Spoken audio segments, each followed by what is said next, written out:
Well, what about when you guys were on the reality show, Love and Hip Hop, and that whole thing? What was that time like for you? I mean, well, for the most part, we knew how to sell dysfunction.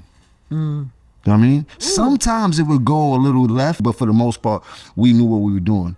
We knew we were selling dysfunction, and we know how to do that clearly very well. You know what I mean? So you stepped into it knowing that? 100%. Okay. We knew what the plan was. My mama knew what the plan was. I knew what the plan was. Chrissy knew what the plan was. But in the midst of that crazy shit that we selling, sometimes we forget that we selling shit, and it goes into a real place. Like, whoa.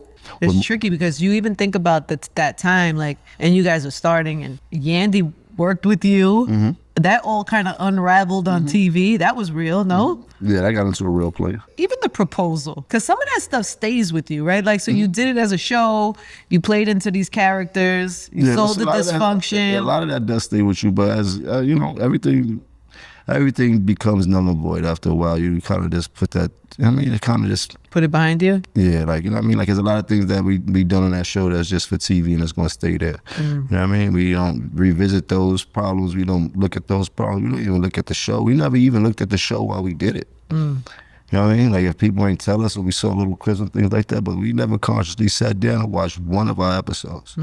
Not about shit we was already living. It's not like we made a movie or anything. You know what I mean? But what about the storyline about getting married? That's a real story, no? It was a real thing at that time. There was a lot going on between us and our relationship and things like that. You know what I mean? And God bless, everything worked out. You know what I mean? And TV seemed to put it had a lot of pressure, press and stress on us at that time and things like that. It was a double-edged sword, especially for where I was at in life.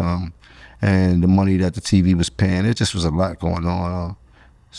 But once again, I don't regret anything. I got through it, we faced it, it happened, and now we're in a better place.